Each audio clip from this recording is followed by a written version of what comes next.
Good morning everyone. देखिए, last class हम discuss कर रहे थे indirect methods for measuring the large distances. ठीक है। और इसमें हमने दो मेथड डिस्कस कर लिए थे। पहला हमने किया था इको या reflection method for measuring the large distances, और दूसरा हमने डिस्कस किया था trigonometric method for measuring the large distances. आज हम डिस्कस करने वाले हैं third indirect method for measuring the large distances and which is parallax method. ठीक है। तो आज हम पैरेलैक्स मेथड से देखेंगे कि कैसे पैरेलैक्स मेथड से हम अपने नियर बाई स्टार की डिस्टेंस कैलकुलेट कर सकते हैं। ठीक है। चलिए, अब आपको एक बात ध्यान रखनी है कि इस मेथड को पढ़ने से पहले मैं इस मेथड का ड्रॉबैक बता देता हूं आपको, है ना। इस मेथड की लिमिटेशन है। ये मेथड हमेशा काम नहीं करता, तो इसकी लिमिटेशन क्या है उसको मैं बता देता हूं आपको। कि देखिए, पैरेलैक्स मेथड से सिर्फ उसी स्टार की डिस्टेंस आप कैलकुलेट कर सकते हो जो स्टार 100 लाइट ईयर की डिस्टेंस पे हो अर्थ से, या 100 लाइट ईयर से कम डिस्टेंस पे हो अर्थ से। ठीक है ना। जिस भी स्टार की डिस्टेंस अर्थ से 100 लाइट ईयर से ज्यादा हो गई, तो फिर उस स्टार की डिस्टेंस आप पैरेलैक्स मेथड से कैलकुलेट नहीं कर सकते। तो ये बात आपको ध्यान रखनी है, ये पेपर में आपसे एग्जाम में पूछी जाती है ना, कि what is the drawback of parallax method. तो आपको ये लिख देना है, यहाँ पे मैंने लिखा हुआ है आपके सामने। अच्छा, ये लाइट ईयर क्या है, मैं वैसे तो आपको लास्ट क्लास भी बता चुका था कि light year is the large unit to measuring the distances, है ना। डिस्टेंस की यूनिट होती है, डिस्टेंस को मीजर करने की यूनिट होती है। एंड 1 लाइट ईयर हमने आपको बताया था कि 1 light year is 1.496 multiply 10⁻11 metre. 1 light year इसके इक्विवेलेंट होता है। ठीक है। और 1 लाइट ईयर को हम शॉर्टकट में लिख सकते हैं 1.5 मल्टीप्लाई 10⁻11 मीटर। तो 100 लाइट ईयर कितना हो गया आपका? 100 लाइट ईयर हो गया 1.5 मल्टीप्लाई 10⁻13 मीटर। तो कहने का मतलब है कि अगर जिस भी स्टार की डिस्टेंस अर्थ से इतनी हो या इससे कम हो, उस स्टार की डिस्टेंस हम क्या कर सकते हैं, पैरेलैक्स मेथड से कैलकुलेट कर सकते हैं। और अदरवाइज अगर किसी स्टार की डिस्टेंस इससे ज़्यादा हो गई, 100 लाइट ईयर से ज़्यादा हो गई, तो फिर हम उस स्टार की डिस्टेंस पैरेलैक्स मेथड से कैलकुलेट नहीं कर सकते। ठीक है ना। हाँ, ये बात आपको ध्यान रखनी चाहिए। अब देखिए, आपको इस मेथड को पढ़ाने से पहले मैं थोड़ा सा ये टर्म आपको बता देता हूँ, पैरेलैक्स, है ना। कि ये पैरेलैक्स क्या है। पैरेलैक्स वैसे तो मैंने, देखिए आपको, अगर आपने 10th क्लास में ऑप्टिक्स के प्रैक्टिकल किए थे तो उस टाइम भी आपको ये पैरेलैक्स के बारे में बताया था। तो अभी फिर दोबारा मैं बता देता हूँ। इस मेथड को पढ़ने से पहले हम पैरेलैक्स जान लेते हैं। देखिए क्या है पैरेलैक्स। ठीक है, ध्यान से देखना। देखिए, आप क्या करेंगे, आप पहले अपने सामने एक पेन रखिए।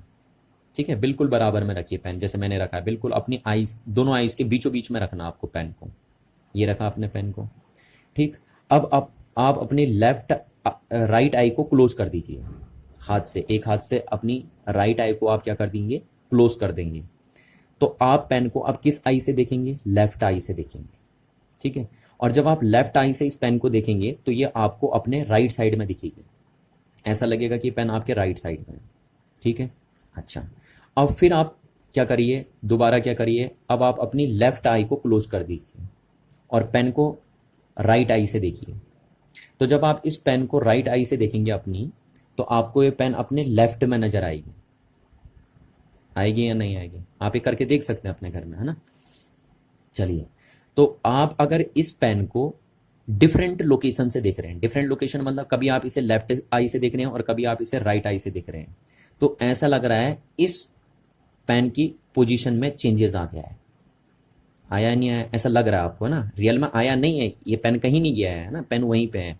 पर जब इस पेन को आप दो डिफरेंट लोकेशन से देखते हैं, तो आपको लग रहा है इस पेन की पोजीशन में शिफ्टिंग हो रही है। और वो शिफ्टिंग सिर्फ एपिरेंट शिफ्टिंग है, एक्चुअल में शिफ्टिंग नहीं हो रही है। पेन एक्चुअलिटी में तो पेन वही है, पर अगर आप पेन को दो डिफरेंट लोकेशन से देख रहे हैं तो पेन में एपिरेंट शिफ्टिंग देखने को मिल रही है। तो ये जो एपेरेंट शिफ्टिंग देखने को मिलती है किसी भी ऑब्जेक्ट की पोजीशन में, जब उसको हम दो डिफरेंट लोकेशन से देखते हैं, तो उसी एपेरेंट शिफ्टिंग को हम पैरेलैक्स बोलते हैं। ठीक है, इसमें हम बोलेंगे इस केस में पैरेलैक्स है। ठीक है ना। तो इस चीज को मैं लिख देता हूं, पैरेलैक्स क्या है, parallax is the apparent shifting in the position of an object when it viewed from two different location.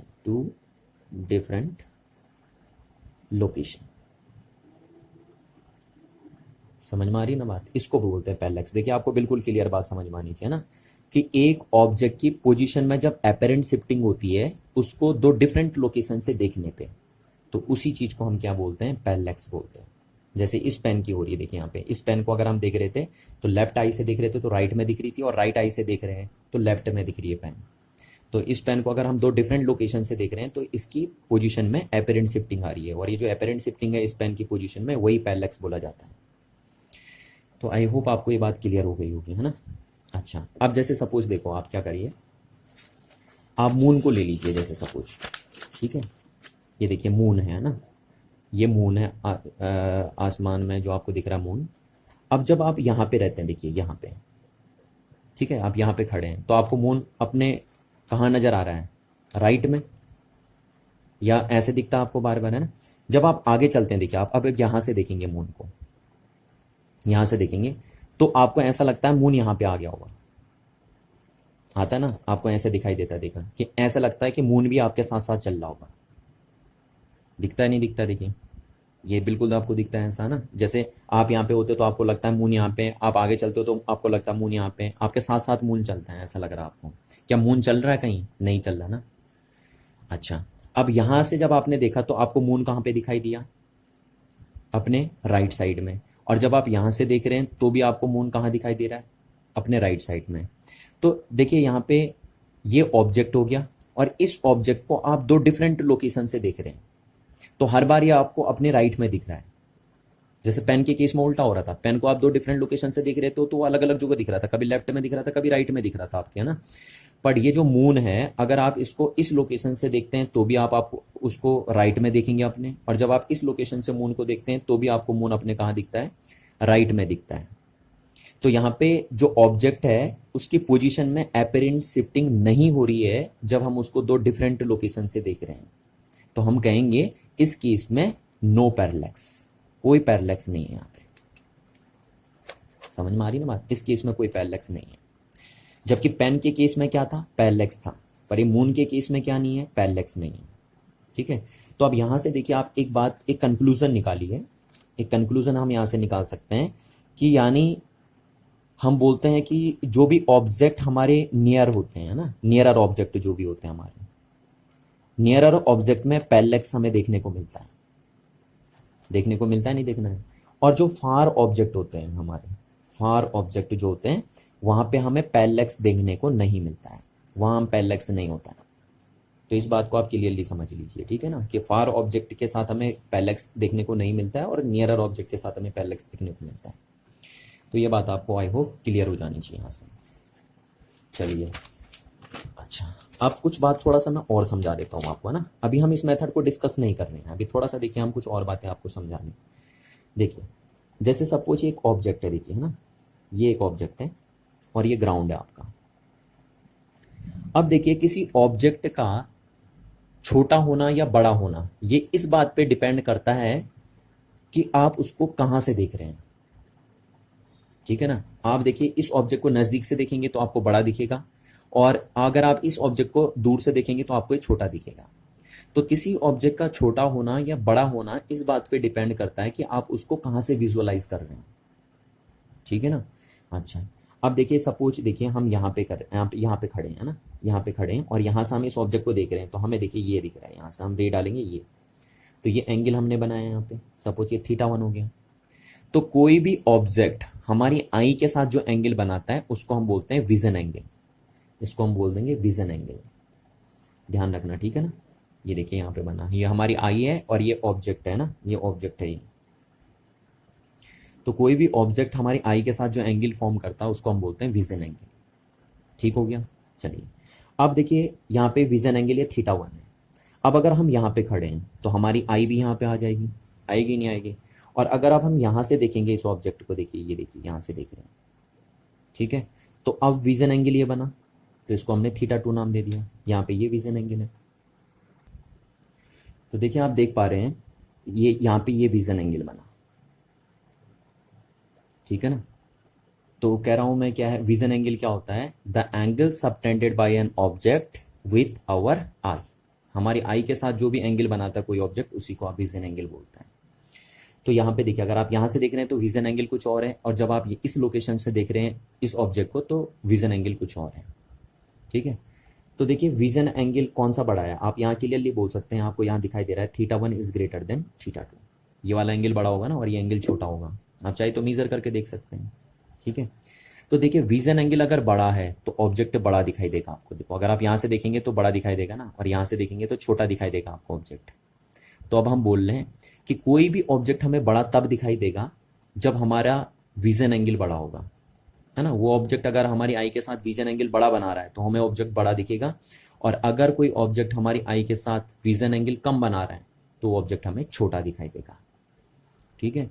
तो ऑब्जेक्ट का छोटा दिखाई देना या बड़ा दिखाई देना विजन एंगल पे डिपेंड करता है, ठीक है ना। अच्छा, तो ये बात आपको समझ में आ गई होगी। अच्छा, अब एक बात देखिए जरा, जब और दूर से अगर आप देखिए इसको ना, बहुत दूर से अगर आप देखिए, ये देखिए अगर और दूर से देखेंगे तो आपको ये देखिए ये ऐसे दिखेगी। और दूर से देखिए, अगर आप बहुत दूर से चले गए आप, तो लगभग आपको ये ऐसी नजर आ जाएगी, देखिए ये ऐसी नजर आ जाएगी, आएगी नहीं आएगी। देखिए थोड़ा सा देखिए, आप नजदीक से देख रहे हैं, देखो बहुत नजदीक से देख रहे हैं तो ऐसा हुआ, थोड़ा दूर से देख रहे हैं तो ऐसा हुआ, और दूर से देख रहे हैं तो ऐसा हुआ, और दूर से देखिए तो ऐसा हो गया, और बहुत दूर से अगर आप देखेंगे, इन्फिनिटी से देखेंगे अगर आप, तो लगभग ये आपको सीधे नजर आने वाला है। ये देखिए ये आने वाला ना।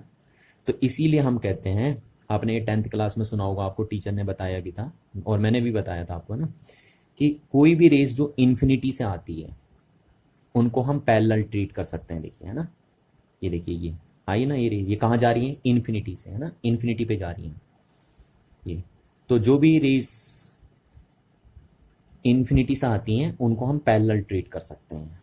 तो ध्यान रखना इस बात का, all those rays which are coming from infinity are treated as a parallel rays. ये सब बताने का मेरा मीनिंग यही था, ठीक है ना। इस बात को आपको ध्यान रखना है, और ये कंसेप्ट आपका इस मेथड में काम आएगा। देखिए ध्यान से, जो मेथड, ये कंसेप्ट मैंने आपको बताया कि कोई भी रेस जो इन्फिनिटी से आ रही होगी, यानी बहुत दूर से आ रही होगी जो रेस, उनको हम पैरेलल ट्रीट कर सकते हैं। देखिए पैरेलल ट्रीट कर सकते हैं, क्लियर है ना बात, ठीक है। और ये कंसेप्ट कह रहा हूं मैं यहाँ यूज करूंगा, तो इसलिए आपको इसको ध्यान से देखना है। चलिए अब बात करते हैं इस मेथड की, है ना, कि कैसे हम पैरेलैक्स मेथड से नियर बाई स्टार की डिस्टेंस कैलकुलेट कर सकते हैं। चलिए एक चीज़ और थोड़ी सी मैं बता दूं आपको यहाँ पे, हाँ थोड़ी सी चीज़ रह गई। देखिए जैसे मैं इस ऑब्जेक्ट को देख रहा हूँ यहाँ से, ठीक है, ये हमारा ऑब्जेक्ट है, और कभी मैं इसको यहाँ से देख रहा हूँ लेफ्ट आई से, कभी यहाँ से देख रहा हूँ राइट आई से, दो डिफरेंट लोकेशन से मैं देख रहा हूँ ना। ये देखिए ये, तो यहाँ से और यहाँ से देख रहा हूँ मैं, तो ये ऑब्जेक्ट दो डिफरेंट लोकेशन से जो ये एंगल फॉर्म करता है, ये वाला जो एंगल बनेगा, इस एंगल को आप बोलते हैं पैरेलैक्स एंगल, पैरेलैक्स एंगल, ठीक है। इस बात को आप याद रखना कि कोई ऑब्जेक्ट दो डिफरेंट लोकेशन से जो एंगल फॉर्म करता है, दो डिफरेंट लोकेशन के साथ कोई ऑब्जेक्ट जो एंगल फॉर्म करता है, उसका नाम होता है पैरेलैक्स एंगल, ठीक। और ये जो हम इनको अगर मिला दे तो इस चीज़ को हम बोलते हैं बेसिस। क्या बोलते हैं, बेसिस। इस बात को आप ध्यान रखेंगे, ठीक है। चलिए, तो अब ये जो तीन कंसेप्ट मैंने आपको बताए थे, ये और ये वाला कि जो भी रेज इन्फिनिटी से आती है उसको हम पैरेलल ट्रीट कर सकते हैं, और तीसरा ये जो पैरेलैक्स होता है वो क्या चीज़ होती है ना, ये पैरेलैक्स क्या चीज़ होती है। तो ये तीनों कंसेप्ट अब हम यहाँ पे यूज़ करने वाले हैं इस मेथड। चलिए देखिए ना, तो क्या करते हैं हम, देखो ये सपोज हमारा सन है, ठीक है, यहाँ पे हम सन मान के चलते हैं, और सन के अराउंड ऐसे रिवॉल्व कर रही है हमारी अर्थ। ये हमारी अर्थ रिवॉल्व कर रही है, कभी यहाँ पे रहेगी अर्थ, कभी यहाँ पे रहेगी, कभी यहाँ पे रहेगी, कहीं यहाँ पे रहेगी, ऐसे रिवॉल्व कर रही है अर्थ, ठीक है। अच्छा, अब हम कहाँ पे हैं, हम अर्थ में, अभी यहाँ पे। अब सपोज कोई स्टार यहाँ पे है, ये स्टार है हमारे पास, ठीक है। अब इसकी डिस्टेंस हमें कैलकुलेट करनी है कि ये अर्थ से कितनी डिस्टेंस पे है, ये वाली डिस्टेंस हमें कैलकुलेट करनी है। यही तो हो गई, तो इसको हम बोलेंगे नियर बाई स्टार। क्या बोल देंगे हम इसको, near by star. Near by इसलिए बोल रहे हैं क्योंकि इसकी डिस्टेंस, अगर इस स्टार की डिस्टेंस अर्थ से 100 लाइट ईयर से ज़्यादा हो गई तो फिर हम पैरेलैक्स मेथड यूज़ नहीं कर पाएंगे, कर रहा हूँ। और क्यों नहीं कर पाएंगे अभी बता रहा हूँ मैं आपको, ठीक है। चलिए ये दिखा आपने। अच्छा, अब देखो क्या है कि आप यहाँ पे रहेंगे, ठीक है। ये चीज़ ये देखिए, यहाँ से आपने डाला तो ये डिस्टेंस हमें मेजर करनी है। सपोज इस डिस्टेंस को हम कोई भी नाम दे देते हैं, डी या जो भी आप नाम देना चाहो, इसको डी नाम दे दिया हमने। ये इसी डिस्टेंस को हमें मेजर करना है। तो ये डिस्टेंस क्या हो जाएगी, distance of star from the earth, ठीक है। अब इस डिस्टेंस को हम कैसे कैलकुलेट करेंगे with the help of parallax method, वो मैं आपको बता रहा हूँ, ठीक है। कि इस स्टार की अर्थ से कितनी डिस्टेंस है उसे हम पैरेलैक्स मेथड से कैसे कैलकुलेट करेंगे। तो देखिए क्या करेंगे हम, पहले हम एक रेफरेंस स्टार लेते हैं, ठीक है। रेफरेंस स्टार, तो रेफरेंस स्टार क्या होता है, वो बहुत दूर होता है, वो इस स्टार से बहुत दूर होना चाहिए आपका रेफरेंस स्टार। ये देखिए, ये इसको हमने रेफरेंस स्टार बोल दिया, रेफरेंस स्टार। अभी समझ में आ जाएगा तुम्हें ये रेफरेंस स्टार क्यों लिया मैंने, ठीक है। ये रेफरेंस स्टार है, और रेफरेंस स्टार क्या होना चाहिए, इस स्टार से बहुत दूर होना चाहिए आपका ये रेफरेंस स्टार। अब इस स्टार से जो भी लाइट आएंगी, जो भी लाइट यहाँ तक पहुंचेगी अर्थ तक, उसको मैं पैरेलल ट्रीट कर सकता हूँ या नहीं कर सकता हूँ, बताइए आप। अभी मैंने बताया था ना कि अगर कोई चीज़ बहुत दूर रखी हो आपसे, बहुत दूर, तो वहाँ से जो रेज आती हैं उनको हम पैरेलल ट्रीट कर सकते हैं। तो ये स्टार जो बहुत दूर है हमारा, जिसको हम रेफरेंस स्टार बोल रहे हैं, ये बहुत दूर है हमारा, तो ये इन्फिनिटी पे हम इसे मान सकते हैं। और हम बोल सकते हैं कि यहाँ से जो रेज आएंगी अर्थ पे वो पैरेलल आएंगे, है ना। तो मैं उन रेज को ऐसे बना दे रहा हूँ, देखिए। अब आप ये नहीं बोलेंगे कि सर रेज तो ऐसे आएंगी, ठीक है ना।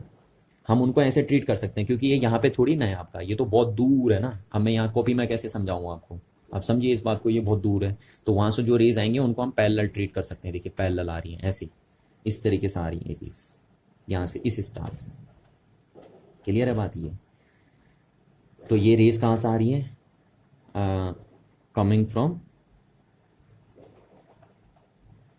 इन्फिनिटी बोल दो, या कमिंग फ्रॉम फार स्टार बोल दीजिए, है ना। फार स्टार, इस स्टार से फार स्टार है ना, तो या इन्फिनिटी से बोल दीजिए, इन्फिनिटी से आ रही रेस। अब इस रे को हमने क्यों लिया, पता है क्यों लिया इस रेस को, क्योंकि हम ये एंगल मीजर करना चाहते हैं। इस एंगल को हम मीजर करना चाहते हैं, θ1। क्योंकि आपको पता है ना, आप एंगल तभी मीजर कर पाते हैं, जैसे मैंने बोल दिया, ये देखिए इस रेस का एंगल मीजर कर दीजिए। तो क्या आप एंगल मीजर कर देंगे जब तक आपके पास बेस नहीं होगा। तो ये लेते हैं ना, पहले बेस लेते हैं, तभी तो ये एंगल मीजर कर पाएंगे आप इस एंगल को। क्लियर है ना बात। तो अगर आपको देखना है कि ये जो स्टार है, नियर बाई स्टार, वो कितने एंगल पे है अर्थ से, तो उसके लिए पहले आपको एक रेफरेंस लाइन चाहिए। देखिए रेफरेंस लाइन, ठीक है ना।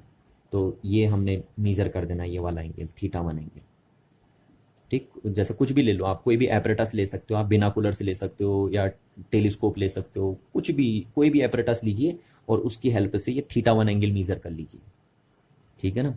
ये तो अब आप समझ गए, सिर्फ इस एंगल को मीजर करने के लिए हम ये रेफरेंस स्टार चूज करते हैं, क्योंकि जब ये रेफरेंस स्टार होगा तभी ये रेज हम ड्रॉ कर सकते हैं, और जब ये रेज हम ड्रॉ कर पाएंगे तभी हम इस एंगल को मीजर कर सकते हैं। तो आपको समझ में आ गया ना, ये रेफरेंस स्टार क्यों लिया है, ताकि हम इस एंगल को मीजर कर सकें। और किसकी हेल्प से इस एंगल को मीजर करते हैं, बिनाकुलर्स या टेलीस्कोप की हेल्प से इसको मीजर करते हैं। चलिए निकाल दिया आपने, ठीक हो गया। अब यहां से देखिए, अब आप 6 मंथ का वेट करेंगे। ये भी ड्रॉबैक है इस मेथड का कि आपको 6 मंथ का वेट करना पड़ेगा इसमें।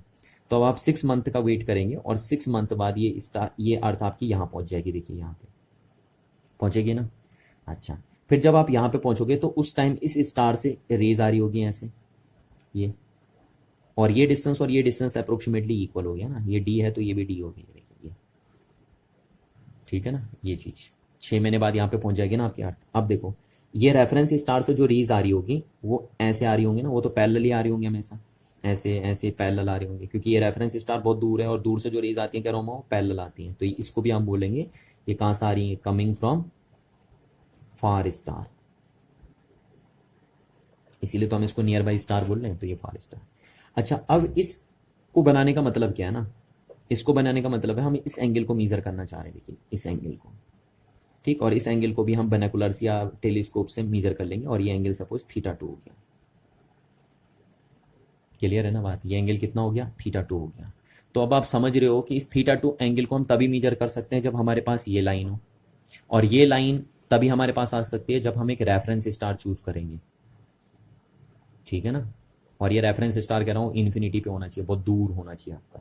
चलिए, तो ये एंगल हमने मेजर कर दिया बिनाकुलर से, ये एंगल भी हमने मेजर कर दिया बिनाकुलर से। अच्छा, अब अगर ये θ1 है, अब यहाँ से मैं एक लाइन ड्रॉ कर देता हूँ, देखिए यहाँ पे बिल्कुल बीचों बीच में ना। तो अगर ये θ1 है तो आपको पता है अल्टरनेटिव एंगल हो गए, ये भी θ1 हो जाएगा। और अगर ये θ2 है तो ये एंगल भी कितना हो जाएगा आपका, θ2 हो जाएगा। बताइए होगा या नहीं होगा। चलिए, तो ये पूरा एंगल जो है उसको हम क्या बोलते हैं, पैरेलैक्स एंगल। अभी अभी मैंने आपको बताया था ना, ये देखिए यहाँ पे बताया था मैंने पैरेलैक्स एंगल। आप एक बार इस लोकेशन से देख रहे हैं इस स्टार को, एक बार इस लोकेशन से देख रहे हैं इस स्टार को। तो जब आप दो डिफरेंट लोकेशन से देखते हैं किसी एक ऑब्जेक्ट को, तो जो एंगल सबटेंड करता ऑब्जेक्ट उन दो डिफरेंट लोकेशंस के साथ, उसी को आप क्या बोलते हैं, पैरेलैक्स एंगल। तो यहाँ पे ये दोनों एंगल मिलकर क्या बनाएंगे, पैरेलैक्स एंगल बनाएंगे। तो हम बोल सकते हैं कि जो पैरेलैक्स एंगल थीटा है वो θ1 प्लस θ2 का सम है, ठीक है।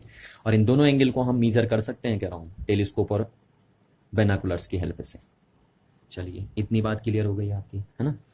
ये देखिए, ये बात क्लियर हो गई आपकी। तो यहाँ पे मैं लिख देता हूँ, ये क्या है आपका, ये है पैरेलैक्स एंगल, पैरेलैक्स एंगल। अच्छा, अब देखिए ये क्या चीज़ है, ये है the distance, average distance between sun and अर्थ।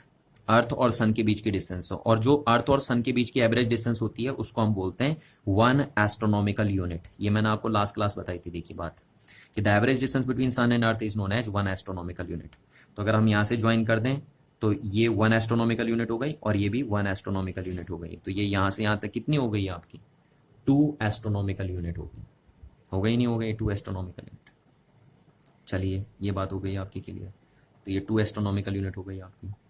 अच्छा, अब देखिए 1 एस्ट्रोनॉमिकल यूनिट की वैल्यू हमें पता होती है कि 1 एस्ट्रोनॉमिकल यूनिट कितना होता है।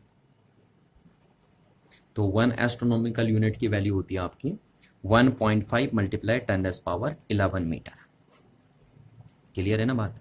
ये देखिए, ठीक, ये 1 एस्ट्रोनॉमिकल यूनिट की वैल्यू हो गई आपको, ये वैल्यू हमें पता रहती है। और ये एंगल भी हम मेजर कर सकते हैं, कहाँ से मेजर कर सकते हैं हम ये एंगल, बिनाकुलर्स और टेलीस्कोप की हेल्प से। अच्छा, थोड़ी सी थोड़ा ये देखिए, एक चीज़ मैंने गड़बड़ कर दी है ना यहाँ पे, थोड़ी सी एक बात बता दूँ मैं आपको। देखो यहाँ पे हमने ये गलत लिख दिया था ना, थोड़ा सा इसको करेक्ट कर लेते हैं। देखिए, हमने 1 लाइट ईयर इसको सु इतना नहीं होता ना, 1 लाइट ईयर इसको सु होता है 9.46 मल्टीप्लाई 10⁻15 मीटर, ये होता है। इसको थोड़ा कट कर लीजिए आप, ये 1 एस्ट्रोनॉमिकल यूनिट होती है, ठीक है ना। तो ये 9.5 हो जाएगा। ये देखिए, ध्यान रखना 1 लाइट ईयर में इतने मीटर होते हैं, ठीक है ना। इसको थोड़ा सा आप करेक्ट कर लीजिए, ठीक है। ये हमने 1 एस्ट्रोनॉमिकल यूनिट की वैल्यू लिख दी यहाँ पे। चलिए, तो ये हो गया हमारे पास। अच्छा, तो ये पैरेलैक्स एंगल हो गया, ठीक है, ये पैरेलैक्स एंगल हो गया, ये हो गया। अब यहाँ पे देखिए कंसेप्ट लगाइए, सिंस आपको पता है एंगल इक्वल्स टू क्या होता है, एंगल इक्वल्स टू होता है आर्क अपॉन रेडियस, ठीक है। तो angle equals to arc upon radius है, तो रेडियस इक्वल्स टू क्या हो जाएगा, आर्क अपॉन एंगल हो जाएगा, नहीं हो जाएगा। रेडियस इक्वल्स टू क्या हो जाएगा आपका, आर्क अपॉन एंगल, ठीक है। तो ये देखिए यहाँ पे क्या होगा, एंगल इक्वल्स टू ये radius equals to arc upon angle हो गया, ये उल्टा। अब आर्क की वैल्यू क्या है, देखिए आर्क ये है ना आपका यहाँ पे, तो ये आर्क है आपका 2 एस्ट्रोनॉमिकल यूनिट, है या नहीं है, यही तो है। देखिए arc 2 astronomical unit upon angle, angle क्या है आपके पास, ये देखिए एंगल ये है ना आपके पास, तो ये हो गया θ1 प्लस θ2, या आप थीटा भी लिख सकते हैं कॉमनली करके, ठीक है। ये तो यहाँ से आपकी रेडियस निकल गई, तो रेडियस ये हो गई आपकी, अगर आप इसको आर्क मान के चलिए तो ना, इसको बोल दीजिए या इसको बोल दीजिए, बात एक ही है, ये दोनों लगभग बराबर ही होंगी। समझ में आ रही है ना बात, थोड़ा सा ज़्यादा डिफरेंस नहीं आएगा इनमें, क्योंकि यहाँ पे तो हम अंदाजे में निकाल लेना वैसे भी वैल्यू। तो ये और इसकी डिस्टेंस लगभग बराबर ही होगी, तो हम रेडियस बोल देंगे, तो इसको हम डी लिख सकते हैं, ठीक है, ये चीज़ होगी। तो ये हो गया आपका, तो डी इक्वल्स टू क्या हो गया, देखिए 2 into astronomical unit, 1 astronomical unit की वैल्यू क्या होती है, 1.5 मल्टीप्लाई 10⁻11 मीटर अपॉन थीटा। तो आ गई। अब इस थीटा को हम कहाँ से मीजर करेंगे, कह रहा हूँ, थीटा को बिनाकुलर से हम मीजर करते हैं ना, ये थीटा ये है ना θ1 प्लस θ2, तो इनको हम बिनाकुलर से मीजर करते हैं। तो अगर हमें बिनाकुलर से ये मीजर कर लेंगे हम, तो क्या हम इसको कैलकुलेट कर सकते हैं, डेफिनेटली हम इसे कैलकुलेट कर सकते हैं, है ना। तो अगर हमने ये कैलकुलेट कर लिया तो हम बोल सकते हैं कि हमने नियर बाई स्टार की डिस्टेंस अर्थ से कैलकुलेट कर ली है। क्लियर है ना बात? क्योंकि बस सिर्फ ये मेजर करना है। तो मेन चीज इस पूरे मेथड में देखिए, पूरे मेथड में बात कहाँ पे अटकी हुई है कि अगर आपको स्टार की डिस्टेंस कैलकुलेट करनी है अर्थ से, तो उसके लिए आपको सिर्फ क्या चाहिए? पैरेलैक्स एंगल चाहिए बस। इसीलिए इस मेथड का नाम क्या रखा है? पैरेलैक्स मेथड रखा है। सिर्फ पैरेलैक्स मेथड की हेल्प से आप डी कैलकुलेट कर सकते हैं। ठीक हो गया? अब देखिए लास्ट में मैं आपको बता दूं, जो मैं आपको बता रहा था कि इस मेथड का ड्रॉबैक था कि इस मेथड से हम उस स्टार की डिस्टेंस कैलकुलेट नहीं कर सकते जो हमारी अर्थ से 100 लाइट ईयर से ज़्यादा डिस्टेंस पे हो। ठीक है, ऐसा क्यों? देखिए, ऐसा इसलिए है क्योंकि अगर ये स्टार सपोज ये स्टार 100 लाइट ईयर से ज़्यादा दूर हो, यानी ये भी बहुत दूर हो गया यहाँ पे, अगर ये स्टार भी यहाँ हो जाए, बहुत दूर हो गया ना, नियर बाई स्टार नहीं है, मतलब इस स्टार की डिस्टेंस भी अर्थ से 100 लाइट ईयर से ज़्यादा दूर हो गई है, तो ये भी कहाँ पहुँच जाएगा? आपका इन्फिनिटी पे। और फिर यहाँ से जो रेज आएंगी उनको भी हम पैरेलल ट्रीट कर सकते हैं। कैसे ट्रीट कर सकते हैं? पैरेलल। तो फिर आप इस एंगल को मेजर नहीं कर पाएंगे, पैरेलैक्स एंगल को मेजर नहीं कर पाएंगे। और अगर आप पैरेलैक्स एंगल को मेजर नहीं कर पाएंगे तो फिर ये मेथड काम ही नहीं करेगा, क्योंकि ये मेथड टोटली किस पे बेस्ड है? पैरेलैक्स एंगल पे बेस्ड है ना। तो सिर्फ इसीलिए बस हम क्या करते हैं, नियर बाय फार स्टार की डिस्टेंस पैरेलैक्स मेथड से कैलकुलेट नहीं कर पाते हैं, क्योंकि फिर अगर फार स्टार हो गया तो फिर वहां से जो रेज आएंगे वो भी पैरेलल होंगे और फिर हम पैरेलैक्स एंगल को मेजर नहीं कर पाएंगे। इसीलिए पैरेलैक्स मेथड सिर्फ उन्हीं स्टार की डिस्टेंस कैलकुलेट कर सकता है जो स्टार हमारी अर्थ से 100 लाइट ईयर की डिस्टेंस पे हो या 100 लाइट ईयर की से कम डिस्टेंस पे हो। तो आज इतना ही करेंगे। Thank you. चलिए अब हम डिस्कस कर लेते हैं नेक्स्ट टॉपिक को, और नेक्स्ट टॉपिक है हमारा indirect methods for measuring the small distances. तो देखिए अभी तक हम डिस्कस कर रहे थे indirect methods for measuring the large distances, और अब हम देखेंगे कि कैसे इनडायरेक्ट मेथड से हम स्मॉल डिस्टेंसेस को मेजर कर सकते हैं। अच्छा, अब इसमें हमारा पहला टास्क है कि हम इनडायरेक्ट मेथड से किसी मॉलिक्यूल का साइज कैलकुलेट करने वाले हैं। ठीक है। अच्छा, पहले मैं आपको एक बात बता दूं, देखिए यहाँ पे ना, चाहे मॉलिक्यूल किसी भी सबस्टांस का क्यों ना हो, उसका साइज अप्रोक्सीमेटली इस रेंज का होता है, 10⁻⁹ मीटर का, या फिर अप्रोक्सीमेटली 10⁻⁻10 मीटर का। किसी भी सबस्टांस का मॉलिक्यूल आप ले लीजिए, उनका साइज लगभग इसी रेंज का होता है। ठीक है ना, ये बात ध्यान रखनी है अब आपको। अच्छा, अब यहाँ पे देखिए हम जो मॉलिक्यूल ले रहे हैं वो किस सबस्टांस का ले रहे हैं? ओलिक एसिड का मॉलिक्यूल ले रहे हैं। ठीक है। हाँ, तो अब क्यों ले रहे हैं देखिए, उसकी बात मैं कर देता हूँ कि ओलिक एसिड के मॉलिक्यूल का ही साइज हम इनडायरेक्ट मेथड से क्यों निकाल रहे हैं, किसी और सबस्टांस का मॉलिक्यूल हम क्यों नहीं ले रहे हैं। तो देखिए क्या है, अगर पहले देखिए मैं आपको एक कॉमन सी बात बताऊं कि अगर एक सबस्टांस से कोई सबस्टांस आपने लिया और उसके मॉलिक्यूल का साइज इतना बड़ा है, ठीक, और दूसरा सबस्टांस आपने ओलिक एसिड लिया और उसके मॉलिक्यूल का साइज इतना बड़ा है, ठीक, और अगर आपको सिर्फ ये जानना है बस कि मॉलिक्यूल का साइज क्या है, कितना होता है, अब चाहे मॉलिक्यूल छोटा हो या बड़ा हो, आपको उससे मतलब नहीं है। अगर आपको सिर्फ ये जानना है कि मॉलिक्यूल का साइज कितना है, तो आप बताइए आप किस मॉलिक्यूल के साइज को कैलकुलेट करना पसंद करेंगे?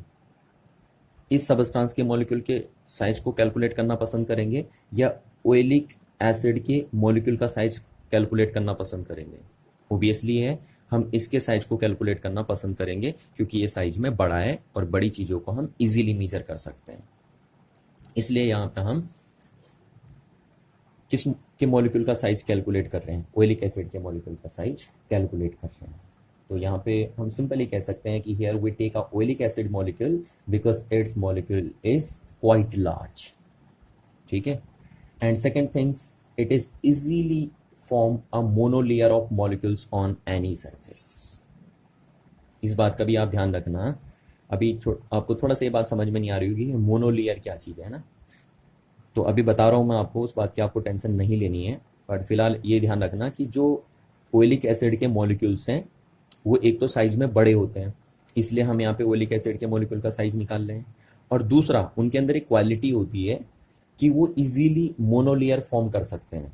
ओलिक एसिड के मॉलिक्यूल्स जो होते हैं वो इजीली मोनोलेयर फॉर्म कर सकते हैं। मोनोलेयर मतलब सिंगल लेयर। तो इसलिए हम यहाँ पे ओलिक एसिड के मॉलिक्यूल को के साइज को कैलकुलेट करना पसंद करते हैं। ठीक है, चलिए अब बात कर लेते हैं कि देखिए मोनोलेयर क्या है। ठीक है, समझिए देखिए, तो हम दो बातें अब करने वाले हैं कि मोनोलेयर क्या है, ठीक, और कैसे हम इनडायरेक्ट मेथड से किसी मॉलिक्यूल का साइज कैलकुलेट करते हैं। तो इस बात को ध्यान से देखिए, ठीक है ना।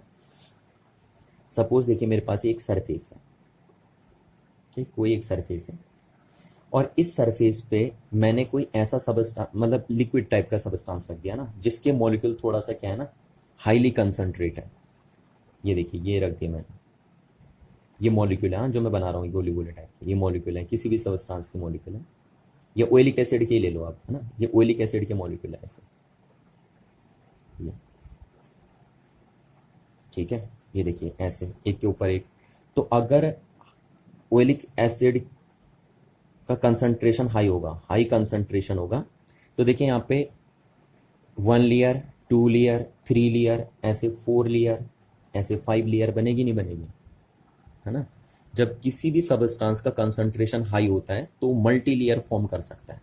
ये देखिए, अगर कोई भी सबस्टांस हो, ऑयलिक एसिड ही नहीं, कोई भी सबस्टांस हो, तो अगर आप उसका कंसंट्रेशन हाई रखेंगे तो वो किसी सरफेस पे क्या कर सकता है, मल्टी लेयर फॉर्म कर सकता है। देखिए मल्टी लेयर फॉर्म कर देंगे, ठीक। बट अब आप क्या करिए, अगर आप क्या कर सकते हो कि इसका कंसंट्रेशन आप लो कर दीजिए, और जितना लो हो सके उतना लो करिए आप, ठीक है, यानी इसको डाइल्यूट कर दीजिए। तो यहाँ पे मैं ऐसे ओलिक एसिड ले रहा हूँ, ऐसा ओलिक एसिड ले रहा हूँ जिसका कंसंट्रेशन काफ़ी कम है, यानी वो बहुत ही ज़्यादा डाइल्यूट है। तो फिर उसके मॉलिक्यूल क्या होंगे, सिर्फ ऐसे आ जाएंगे। देखिए अगर कंसंट्रेशन बहुत लो हो ना, तो ये देखिए ये बहुत पतला हो गया इसका मतलब, और अगर बहुत पतला हो गया तो ये मॉलिक्यूल ऐसे करके नीचे फ्लो होना शुरू कर देंगे। देखिए ऐसे स्टैक नहीं लगेगी, ढेर जैसी नहीं लगेगी, है ना। अगर आपने कंसंट्रेशन बहुत कम कर दिया ओलिक एसिड का, यानी उसको बहुत ज़्यादा डाइल्यूट कर दिया, पतला कर दिया मतलब, तो ये मॉलिक्यूल देखिए ऐसे फ्लो होना शुरू कर देंगे, नीचे आनेंगे, ये नीचे लुढ़कना शुरू कर देंगे ऐसे करके, ठीक है। ग्रेविटी की वजह से आप बोल सकते हो कि ग्रेविटी की वजह से नीचे आना शुरू कर देंगे। अभी तक क्यों नहीं आ रहे थे ग्रेविटी की वजह से नीचे, क्योंकि उनका कंसंट्रेशन हाई था। पर जैसे आप उसे डाइल्यूट करोगे तो ये मॉलिक्यूल नीचे लुढ़कना शुरू करेंगे, और ये सरफेस पे ऐसे एक मोनोलेयर फॉर्म कर देंगे। देखिए ये एक मोनोलेयर फॉर्म कर देंगे। तो यहाँ पे ये आपकी क्या बन गई, मोनोलेयर, ना, मोनोलेयर ऑफ मॉलिक्यूल्स। और किसकी वजह से बनी है monolayer of molecules, due to dilution and gravity. अगर आप डाइल्यूट नहीं करते और ग्रेविटी नहीं होती तो ये मोनोलेयर नहीं बनती। देखो ग्रेविटी उनको नीचे ला रही है, ठीक है, और डाइल्यूशन उनको नीचे मतलब डाइल्यूशन उनको लुढ़कने में मदद कर रहा है। तो ये देख सकते हैं आप, है ना। और इसको हम बोल रहे हैं यहाँ पे ये डाइल्यूट है, ये ध्यान रखना, ये आपने क्या कर दिया, हाईली डाइल्यूट कर दिया, हाईली डाइल्यूटेड, या लेस कंसंट्रेटेड बोल दीजिए। तो आप देख रहे हैं कि अगर आप ऑयलिक एसिड का कंसंट्रेशन हाई रख रहे हैं तो सरफेस पे मल्टी लेयर फॉर्म कर दे रहा है, पर अगर उसी ऑयलिक एसिड का कंसंट्रेशन आप बहुत लो कर दे रहे हैं तो ग्रेविटी और डाइल्यूशन की वजह से वो एक मोनोलेयर फॉर्म कर दे रहा है एक सरफेस पे, ठीक है। और ये जो मैंने आपको बताई है, ये इसका मैं साइड व्यू आपको बता रहा हूँ, ठीक है, साइड व्यू। ये देखिए ऐसे, इस तरीके से, जैसे ये सरफेस हो गई और इस सरफेस पे मॉलिक्यूल ऐसे रखे हैं, देखिए। तो मैं आपको साइड व्यू बता रहा हूँ, अब इस तरीके से देख रहे हैं, देखिए यहाँ से, ठीक है।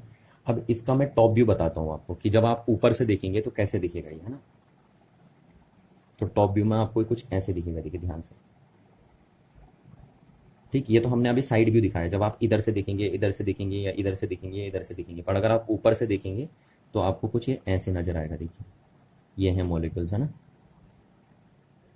ये सरफेस हो गई, और ये सरफेस पे ये मॉलिक्यूल क्या हो रखे हैं, मोनोलेयर फॉर्म कर रहे हैं, ठीक है ना। हाँ, अब इसके ऊपर से कोई लेयर नहीं आएगी क्योंकि एक ही लेयर बन रही है ना सरफेस पे। ये टॉप व्यू है, कह रहा हूँ मैं आपसे, ध्यान से देखना आपको इसका, है ना। इसी चीज का ये टॉप व्यू बनाया मैंने। तो ये मोनोलेयर फॉर्म हो गई। अब ये मत बोलना कि सर यहाँ पे तो बहुत सारी लेयर हो गई। देखिए ये टॉप व्यू है ना, ऐसे होती है। इसके ऊपर से अगर कोई लेयर और आएगी यहाँ से, और अगर इनके ऊपर से मॉलिक्यूल आएंगे तो हम बोलते हैं मल्टी लेयर बनी, तो ये ध्यान रखना कि ये साइड व्यू दिखाया मैंने इसका और ये इसका टॉप व्यू दिखाया मैंने। ठीक है ना। तो आई होप आपको यहाँ तक इतनी बातें समझ में आ गई होंगी कि जब भी हम किसी भी सबस्टांस को बहुत ज़्यादा डाइल्यूट कर देते हैं तो डाइल्यूट होने की वजह से उसके मॉलिक्यूल्स क्या करते हैं, मोनोलेयर फॉर्म करते हैं। ठीक है, और वो ऐसे एक सरफेस पे अरेंज हो जाते हैं। तो ओलिक एसिड के मॉलिक्यूल जो होते हैं वो सबसे जल्दी क्या करते हैं, मोनोलेयर फॉर्म करते हैं, यानी इजीली मोनोलेयर फॉर्म करते हैं। तो इसलिए भी हम ओलिक एसिड लेते हैं। सिर्फ इसलिए ओलिक एसिड हम यहाँ पे सेलेक्ट नहीं करते कि उसका साइज बहुत बड़ा है, उसके मॉलिक्यूल का साइज बहुत बड़ा है। अदर रीज़न क्या है ओलिक एसिड के मॉलिक्यूल को सेलेक्ट करने का, क्योंकि ओलिक एसिड के मॉलिक्यूल मोनोलेयर इजीली फॉर्म कर देते हैं। तो ये हो गया है ना। चलिए दो व्यू आपको दिखाना है। अब देखिए यहाँ पे ना कि कैसे हम मॉलिक्यूल का साइज कैलकुलेट करेंगे। देखिए उसके लिए ट्रिक क्या है, आप क्या मेरे को बता सकते हैं कि जो फिल्म बनी है ना, मोनोलेयर फिल्म में जो बनी है, इसका वॉल्यूम कितना होगा। तो आप इसका वॉल्यूम बताइए जरा मेरे को, क्या होगा वॉल्यूम ऑफ द फिल्म। जो ये आपकी फिल्म बन गई है ना मोनोलेयर की, ये सारे मॉलिक्यूल किसके हैं, ओलिक एसिड के। हाँ, तो इसका वॉल्यूम कितना होगा तो आपको पता है। आप कैसे निकालेंगे, देखिए आप इसका एरिया निकाल दीजिए। वॉल्यूम कैसे निकालते हैं, side into side into side ना। तो आप एरिया ऑफ द फिल्म निकाल दीजिए, area of the film. Clear है ना बात, ये कि कितना एरिया कवर कर रही है ये। तो एरिया ऑफ द फिल्म निकाल दीजिए into thickness of the film, thickness of the film, कि इस फिल्म की थिकनेस कितनी है। तो अगर आप इस फिल्म के एरिया को इस फिल्म की थिकनेस से मल्टीप्लाई कर देंगे तो क्या आ जाएगा, इस फिल्म का वॉल्यूम आ जाएगा। आएगा या नहीं आएगा, बिल्कुल आएगा ना। और यही बस मेन फॉर्मूला है मॉलिक्यूल के साइज को एस्टिमेट करने का। ध्यान रखना, सारा काम यहीं पे है बस। अच्छा, अब जरा आप ध्यान से देखिए। तो जो वॉल्यूम ऑफ फिल्म है वो क्या है, एरिया ऑफ फिल्म है ना, और इनटू थिकनेस ऑफ फिल्म। तो आप जरा ध्यान से देखिए कि इस फिल्म की थिकनेस कितनी है। तो क्या इस फिल्म की थिकनेस कितनी है, ये देखिए यही तो थिकनेस है ना, क्योंकि मोनोलेयर बन रही है इसमें। कह रहा हूँ ये टॉप व्यू है, ये साइड व्यू है। तो आप जरा ध्यान से देखिए कि ये जो फिल्म बनी है, मोनोलेयर फिल्म बनी है, उसकी थिकनेस कितनी होगी। तो उसकी थिकनेस इतनी होगी या नहीं होगी, इसके बराबर। ये देखिए ये होगी थिकनेस। ठीक है ये। और जरा आप गौर कर रहे हो तो ये जो थिकनेस है क्या वो ओलिक एसिड के मॉलिक्यूल का साइज है, बिल्कुल है ना। ये देखिए यहाँ पे जो फिल्म की थिकनेस है वो किसके इक्विवेलेंट हो रही है, मॉलिक्यूल के साइज के इक्विवेलेंट हो रही है, क्योंकि मोनोलेयर है ना मॉलिक्यूल्स की। तो हम बोल सकते हैं जो थिकनेस ऑफ द फिल्म है वो किसके इक्विवेलेंट है, साइज ऑफ मॉलिक्यूल के इक्विवेलेंट है। क्लियर हो गई ना बात ये। तो यहाँ से देखिए अगर हमें आप साइज ऑफ मॉलिक्यूल कैलकुलेट करना है, साइज ऑफ मॉलिक्यूल, तो आप बोल सकते हैं साइज ऑफ मॉलिक्यूल क्या हो जाएगा, वॉल्यूम ऑफ फिल्म। ठीक है, इस फिल्म का वॉल्यूम कैलकुलेट कर लीजिए इनटू एरिया ऑफ फिल्म, और इस फिल्म का एरिया कैलकुलेट कर लीजिए। तो अगर आप इस फिल्म का वॉल्यूम कैलकुलेट करते हैं, उसको इस फिल्म के एरिया से डिवाइड कर देते हैं, तो आपके पास मॉलिक्यूल का साइज आ जाता है। देखिए बस यही कंसेप्ट यूज होगा इसमें, इस बात का आप ध्यान रखना। तो इतनी बात आई होप आपको समझ में आ गई होगी, है ना। और ये चीज़ आपको ध्यान रखनी है, बस इसी कंसेप्ट के बेस पे मैं ओलिक एसिड के मॉलिक्यूल का साइज कैलकुलेट करूँगा, है ना। पहले हम ओलिक एसिड के मॉलिक्यूल्स लेंगे और उनकी मोनोलेयर बनाने की कोशिश करेंगे उसको डाइल्यूट करके। ठीक है, फिर हम ये जो फिल्म बनेगी, मोनोलेयर फिल्म बनेगी, उसका वॉल्यूम कैलकुलेट करेंगे, उसका एरिया कैलकुलेट करेंगे, और फिर जो वॉल्यूम बनेगी, ये जो वॉल्यूम ऑफ फिल्म होगा ओलिक एसिड के मॉलिक्यूल का, उसको एरिया ऑफ फिल्म से डिवाइड कर देंगे, तो हमारे पास क्या आ जाएगा, ओलिक एसिड के मॉलिक्यूल का साइज आ जाएगा। तो बस यही बात आपको ध्यान रखनी है ना। चलिए अब देखते हैं कि कैसे हम ओलिक एसिड के मॉलिक्यूल का साइज एस्टिमेट करते हैं। तो सबसे पहले आपको क्या लेना है, आपको 1 सेंटीमीटर क्यूब ओलिक एसिड लेना है, ओलिक एसिड। ठीक है, और इसको आपको डिसॉल्व कर देना है 19 सेंटीमीटर क्यूब ऑफ एल्कोहल में। ठीक है, और अगर आप 1 centimetre cube of oleic acid को 19 सेंटीमीटर क्यूब ऑफ अल्कोहल में डिसॉल्व कर देते हैं तो आपको पता है आपके पास एक सॉल्यूशन तैयार हो जाएगा ओलिक एसिड का और अल्कोहल का, जिसका वॉल्यूम होगा 20 सेंटीमीटर क्यूब। ठीक है ना। तो पहला स्टेप ये है आपका। अब ये अल्कोहल के साथ ही क्यों मिला रहे हैं उसकी बात में मैं आपको बताऊंगा, है ना, कि ओलिक एसिड को जब हम डाइल्यूट कर रहे हैं, डाइल्यूट क्यों करना है? डाइल्यूट इसलिए करना है ताकि वो मोनोलेयर फॉर्म कर दे, क्योंकि जब ये सिचुएशन आएगी ना मोनोलेयर, तभी हम ये कैलकुलेट कर सकते हैं। देखिए साइज ऑफ मॉलिक्यूल हम तभी कैलकुलेट कर सकते हैं। तो यहाँ पे सबसे पहला स्टेप है कि आपको ओलिक एसिड को लेना है और उसको डाइल्यूट करना है अल्कोहल से। ठीक है। और अल्कोहल से इसलिए डाइल्यूट करते हैं क्योंकि बाद में अल्कोहल क्या होता है ना, अल्कोहल इजीली वेपोराइज हो जाता है, वेपर बन जाता है अल्कोहल का। तो क्योंकि हमें तो सिर्फ अल्कोहल ओलिक एसिड के मॉलिक्यूल का साइज निकालना है, तो हम नहीं चाहते कि उसमें अल्कोहल रहे। अभी तो यहाँ पे हमें अल्कोहल क्यों ऐड कर रहे हैं उसमें, उसको डाइल्यूट करने के लिए, पर बाद में हम चाहेंगे कि उसमें से अल्कोहल हट जाए, है ना। तो अल्कोहल को रिमूव करना बड़ा आसान होता है, इसलिए डाइल्यूशन के लिए कौन सा मटेरियल हम सेलेक्ट करते हैं? अल्कोहल सेलेक्ट करते हैं। तो पहला स्टेप हमारे पास कि हम क्या लेंगे, dissolve 1 centimetre cube of oleic acid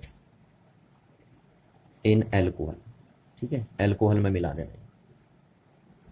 and make, और क्या बनाना आपको, make 20 centimetre cube of solution. आई बात समझ में? आपको 1 सेंटीमीटर क्यूब ओलिक एसिड लेना है और उसमें अल्कोहल इस तरीके से मिलाना है कि आपके पास 20 सेंटीमीटर क्यूब का सॉल्यूशन बन जाए। चलिए, अल्कोहल को मिलाने का पर्पज क्या है यहाँ पे कह रहा हूँ, इसको डाइल्यूट करना, ओलिक एसिड को डाइल्यूट करना, क्योंकि जब वो डाइल्यूट होगा तो मोनोलेयर फॉर्म करेगा, और जब वो मोनोलेयर फॉर्म करेगा तभी हम उसके मॉलिक्यूल का साइज एस्टिमेट कर सकते हैं। देखिए ना। अच्छा, तो आप क्या मेरे को आप बता सकते हैं कि आपने जब 1 centimetre cube of oleic acid को अल्कोहल में डिसॉल्व करके 20 सेंटीमीटर क्यूब सॉल्यूशन बनाया, तो अगर मैं आपसे यहाँ ये पूछूं कि what is the concentration of oleic acid in 1 centimetre cube of solution, ठीक है, तो आपका आंसर क्या होगा बताइए।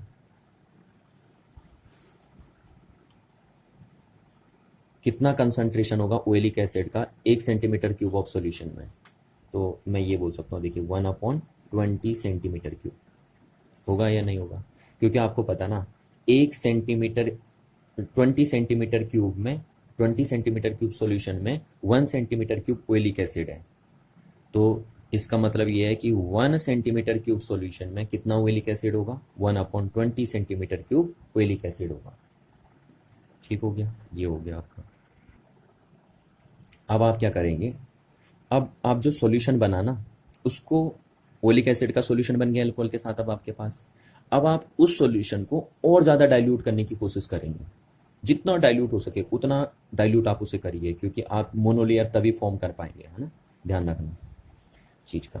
तो अब हम क्या करते हैं, जो हमारे पास सॉल्यूशन बन गया है ना ओलिक एसिड का और अल्कोहल का, उसका 1 सेंटीमीटर क्यूब लेते हैं सॉल्यूशन का, और दोबारा उसमें क्या करते हैं, अल्कोहल डिसॉल्व करते हैं इस तरीके से कि फिर दोबारा हम 20 सेंटीमीटर क्यूब का सॉल्यूशन बना दें। ठीक है, तो ध्यान रखना आप इसका। Again take 1 centimetre cube of solution. अब ध्यान रखना आपको, हाँ, कि आप क्या ले रहे हो, जो सॉल्यूशन आपके पास बन चुका है ना उस सॉल्यूशन को ले रहे हो, 1 सेंटीमीटर क्यूब सॉल्यूशन ले रहे हो अब आप। ठीक है ना। अब आप ओलिक एसिड नहीं ले रहे हो, पहले आपने 1 सेंटीमीटर क्यूब ओलिक एसिड लिया था, उसमें 19 सेंटीमीटर क्यूब अल्कोहल डाला था और 20 सेंटीमीटर क्यूब का सॉल्यूशन बनाया था। अब जो सॉल्यूशन बनाया, अब आप उसका 1 सेंटीमीटर क्यूब वॉल्यूम सेलेक्ट कर रहे हो। तो 1 सेंटीमीटर क्यूब हम क्या लेंगे, सॉल्यूशन लेंगे और उसको डिसॉल्व कर देंगे, and dissolve it into alcohol. ठीक है, दोबारा उसको फिर अल्कोहल में मिला देंगे सॉल्यूशन को, ताकि वो और ज़्यादा डाइल्यूट हो जाए ओलिक एसिड का कंसंट्रेशन। ठीक है, into alcohol and make again 20 centimetre cube solution. ठीक है, तो आपने क्या किया, सॉल्यूशन का 1 सेंटीमीटर क्यूब वॉल्यूम सेलेक्ट किया और फिर दोबारा उसमें अल्कोहल मिलाया और इस तरीके से अल्कोहल मिलाया कि दोबारा आपने 20 सेंटीमीटर क्यूब का सॉल्यूशन तैयार कर लिया। ठीक है, अच्छा, ये बात आपको क्लियर हो गई होगी। तो अब अगर मैं आपसे पूछूं कि जो आपके पास फाइनल सॉल्यूशन बना है, दोबारा डाइल्यूट करने पे जो फाइनल सॉल्यूशन आपका बना है, उसमें ओइलिक एसिड का कंसंट्रेशन कितना होगा। ठीक है, तो यहां आप देखिए, अगर मैं आपसे पूछूं therefore concentration of oleic acid in 1 centimeter cube of final solution, तो आप क्या आंसर देंगे, 1/20 इंटू 20 सेंटीमीटर क्यूब। देखिए आएगा या नहीं आएगा, है ना। तो जो फाइनल सॉल्यूशन आपका बना है, उस फाइनल सॉल्यूशन के 1 सेंटीमीटर क्यूब में कितना ओइलिक एसिड होगा, 1/20 into 20 centimetre cube oleic acid होगा, क्योंकि आप उसे 2 बार डाइल्यूट कर चुके हो ना। ये देखिए, तो ये ध्यान रखना है इस चीज़ का ना, जो कंसंट्रेशन होगा ओइलिक एसिड का फाइनल सॉल्यूशन के 1 सेंटीमीटर क्यूब में, वो होगा 1/20 इंटू 20 सेंटीमीटर क्यूब। बस, अब आप चाहो तो और ज़्यादा डाइल्यूट कर सकते हो ओइलिक एसिड को, या अब आप चाहो तो रोक भी सकते हो, बस, है ना। इतना डाइल्यूशन बहुत है वैसे, पर अगर आप कह रहा हूँ आपकी मर्जी है तो आप कर सकते हो, और भी ज़्यादा डाइल्यूट कर सकते हो, है ना। पर हम यहीं पे स्टॉप कर देंगे बस। और इसको हम लिख सकते हैं 1/400 सेंटीमीटर क्यूब। देखिए इतना डाइल्यूट कर दिया हमने। चलिए अब आगे बात करते हैं, देखिए। ठीक है, तो आपने ये सॉल्यूशन बना लिया, ठीक है, फाइनल सॉल्यूशन आपने बनाया, और उस फाइनल सॉल्यूशन के 1 सेंटीमीटर क्यूब में कितना ओइलिक एसिड है आपके पास, 1/400 centimetre cube oleic acid present है। ठीक है, चलिए अब हम मान के चलते हैं कि सपोज जो आपने सॉल्यूशन बनाया उसमें एक जो ड्रॉप है, एक ड्रॉप सिंगल, ठीक है, उसका वॉल्यूम है V, और ड्रॉप लगभग सारी एक जैसी दिखाई देती हैं। तो अगर मैं बोल रहा हूँ एक ड्रॉप का वॉल्यूम मैं V मान के चल रहा हूँ, तो जितनी भी ड्रॉप होंगी, क्योंकि वो सिमिलर साइज और सिमिलर शेप की होंगी, इसलिए हर एक ड्रॉप का वॉल्यूम कितना हो जाएगा, V हो जाएगा, है ना। तो लेट हम यहाँ पे मान के चलते हैं कि V is the volume of each drop. सारी ड्रॉप का वॉल्यूम हम V क्यों मान के चल रहे हैं, जितनी भी ड्रॉप होंगे, है ना, पहली ड्रॉप का वॉल्यूम भी V होगा, दूसरी ड्रॉप का वॉल्यूम भी V होगा, तीसरी का भी, क्योंकि सारी ड्रॉप सिमिलर है ना, एक जैसी दिखाई देती हैं ड्रॉप। तो इसलिए हम मान के चल रहे हैं कि let V is the volume of each drop of solution. ये हो गया हमारे पास। तो अगर एक ड्रॉप का वॉल्यूम कितना है, V, ठीक है। अब सपोज जो आपने सॉल्यूशन बनाया उसमें n ड्रॉप्स बन रही हैं, तो n ड्रॉप्स का वॉल्यूम कितना हो जाएगा, जरा बताना। तो देयरफॉर हम बोल सकते हैं volume of n drops of solution is equal to कितना हो जाएगा, एक ड्रॉप का वॉल्यूम B है, टोटल जो आपने सॉल्यूशन बनाया अगर उसमें n ड्रॉप्स हैं, तो उन n ड्रॉप्स का वॉल्यूम कितना हो जाएगा, n into V centimetre cube हो जाएगा ना, यहाँ पे V सेंटीमीटर क्यूब बोल देंगे हमसे, ठीक है। चलिए, तो n ड्रॉप्स का volume n into V centimetre cube हो जाएगा, होगा या नहीं होगा।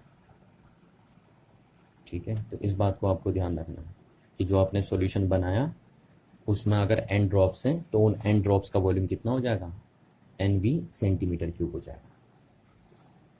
अच्छा, तो अब अगर मैं आपसे पूछूं कि ये जो NV सेंटीमीटर क्यूब है, इसमें ओइलिक एसिड कितना प्रेजेंट है, समझ में आ रही ना बात। अभी अभी मैंने आपको बताया था, देखिए कि जो सॉल्यूशन बना उसके 1 सेंटीमीटर क्यूब में सिर्फ इतना ओइलिक एसिड प्रेजेंट है बस। तो ये जो NV सेंटीमीटर क्यूब आप सॉल्यूशन का ले रहे हो, उसमें ओइलिक एसिड कितना परसेंट होगा। तो यहाँ से अगर हम बोलें therefore volume of oleic acid in NV centimetre cube of solution, तो कितना हो जाएगा, देखिए NV सेंटीमीटर क्यूब है ना, 1 सेंटीमीटर क्यूब में कितना ओइलिक एसिड है, 1 सेंटीमीटर क्यूब में 1/400 सेंटीमीटर क्यूब ओइलिक एसिड है। तो NV सेंटीमीटर क्यूब में कितना ओइलिक एसिड प्रेजेंट होगा, NV/400 centimetre cube oleic acid present होगा। ठीक है ना, ये बात आपको ध्यान रखना है। या आप इसको ये भी बोल सकते हो कि ये क्या है, volume of oleic acid in n drops of solution. ठीक है, अगर n ड्रॉप ऑफ सॉल्यूशन में ओलिक एसिड का आप वॉल्यूम निकालेंगे तो इतना आएगा। ठीक हो गया। तो ये बात आपको ध्यान रखना कि जो फाइनल सॉल्यूशन आप ले रहे हो उसका वॉल्यूम आप कितना ले रहे हो, एन वी सेंटीमीटर क्यूब ले रहे हो, और उसमें ओलिक एसिड का वॉल्यूम कितना होगा, सिर्फ N V upon 400 centimetre cube होगा, है ना। तो क्या आप इस वॉल्यूम को कैलकुलेट कर सकते हैं? अगर मैं आपसे पूछूं कि क्या आप इस वॉल्यूम को कैलकुलेट कर सकते हैं, तो आप बोलेंगे यस, हम इजीली कैलकुलेट कर सकते हैं इस वॉल्यूम को। देखिए इस वॉल्यूम को कैसे कैलकुलेट करते हैं ना, आप क्या करेंगे, ये ब्यूरेट लेंगे। आप केमिस्ट्री लैब में आपने देखा होगा इस टाइप से रहता है, है ना, ब्यूरेट बोलते हैं इसे। ठीक है, और यहाँ पे इसमें नोजल बनी रहती है, यहाँ पे क्लॉक ये बनी रहती है ना, स्टॉपर बना रहता है। इसको अगर ऑन करेंगे ऑफ करेंगे तो यहाँ से निकलते रहता है। ये ब्यूरेट आपने देखा होगा ना, केमिस्ट्री लैब में रहता है। अब इसमें इंडिकेटर बने रहते हैं, ये देखिए ऐसे स्केल बनी रहती है इसमें, इस टाइप से। शायद हो सकता है आपने देखी हो केमिस्ट्री लैब में, है ना। यहाँ पे लिखा रहता है 0 सेंटीमीटर क्यूब, यहाँ पे लिखा रहता है 1 सेंटीमीटर क्यूब, यहाँ पे ऐसे इस टाइप से 2 सेंटीमीटर क्यूब, 3 सेंटीमीटर क्यूब, ऐसे 4 सेंटीमीटर क्यूब। ये होता है ब्यूरेट। अब इस ब्यूरेट की हेल्प से हम इस वॉल्यूम को कैलकुलेट करते हैं। कैसे, देखिए जो भी सॉल्यूशन आपने लिया था ना NV सेंटीमीटर क्यूब का, आप उसको यहाँ डाल देते हैं, इस ब्यूरेट में डाल देते हैं। देखिए ठीक है, NV सेंटीमीटर क्यूब का जो भी आपने सॉल्यूशन लिया उसको आप यहाँ पे फिल कर देते हैं। यहाँ पे फिल कर दिया आपने, यह आ गया पूरा ना। कितना वॉल्यूम आपने अंदर डाल दिया, NV सेंटीमीटर क्यूब वॉल्यूम आपने इंसर्ट कर दिया इसके अंदर, किया नहीं किया, और इसका लेवल यहाँ तक आ गया, सब कुछ यहाँ तक चढ़ गया। देखिए तो आप इजीली बोल सकते हो कि जो NV सेंटीमीटर क्यूब सॉल्यूशन बना उसका वॉल्यूम कितना आ गया, देखिए 3 सेंटीमीटर क्यूब के इक्विवेलेंट आ गया नहीं आ गया, देखिए, है ना। तो हम यानी कह सकते हैं कि ये वॉल्यूम हम इजीली कैलकुलेट कर सकते हैं। क्लियर है ना बात। NV सेंटीमीटर क्यूब वॉल्यूम अगर आपको कैलकुलेट करना है तो आप इजीली कैलकुलेट कर सकते हैं। आप क्या करेंगे, उस सॉल्यूशन को, जो NV सेंटीमीटर क्यूब सॉल्यूशन आपके पास है, उसको आप ब्यूरेट में डाल दीजिए, और ये ब्यूरेट जिस लेवल तक जाएगा वही इसका वॉल्यूम होगा। जैसे ये देखिए यहाँ तक आया, जब आपने NV सेंटीमीटर क्यूब डाला तो उसने इतना वॉल्यूम ऑक्यूपाई किया, तो ये NV सेंटीमीटर क्यूब जो सॉल्यूशन बना उसका वॉल्यूम कितना हो गया, 3 सेंटीमीटर क्यूब हो गया। तो यहाँ से आप अगर मेरे को बताइए कि ओलिक एसिड का वॉल्यूम कितना हुआ, NV सेंटीमीटर क्यूब में ओलिक एसिड का वॉल्यूम कितना हुआ, तो ओलिक एसिड का वॉल्यूम ये है या नहीं है। तो हम बोल सकते हैं कि जो ओलिक एसिड का वॉल्यूम है वो भी 3 सेंटीमीटर क्यूब है, क्योंकि ओलिक एसिड तो इतना ही है ना इसमें, क्या आया। इसको भी आप क्या कर देंगे, 400 से डिवाइड कर देंगे, ठीक है ना। तो यहाँ से आप ये देखिए ऐसे इजीली कैलकुलेट कर सकते हैं कि जो सॉल्यूशन है उसका वॉल्यूम कैसे कैलकुलेट करना है। चाहे आप सॉल्यूशन का वॉल्यूम बताइए या आप ओलिक एसिड का वॉल्यूम बताइए ना, आप उसको इजीली ब्यूरेट की हेल्प से कैलकुलेट कर सकते हैं। तो ये तो सिर्फ मेरा बताने का मोटिव ये था, ये सिर्फ मैंने आपको इसलिए बताया कि आप मतलब इस वैल्यू को या इस वैल्यू को ब्यूरेट की हेल्प से कैलकुलेट कर सकते हैं, ठीक है ना। चलिए, तो ये बात आप ध्यान रखना कि ये वैल्यू या ये वैल्यू कैलकुलेटेबल है ना, मेजरेबल है, मतलब ये वैल्यू। और किसकी हेल्प से आप इनको मेजर कर सकते हैं, with the help of burette. चलिए, तो ये बात हो गई हमारी। अच्छा, अब आप क्या करेंगे, देखिए उसके बाद जो आपने ये सॉल्यूशन बनाया है ना, आप एक ऐसे बाउल ले लेंगे, इस टाइप से एक बाउल होती है आपके पास, ये ले लेंगे आप, एक बॉल ले लेंगे। इस बॉल में आप पानी भर देते हैं, ठीक है ना, ऐसे। और ये इसकी लेयर बन गई, अपर लेयर, ठीक है। ये बॉल लिया आपने और उसमें पानी भर दिया आपने।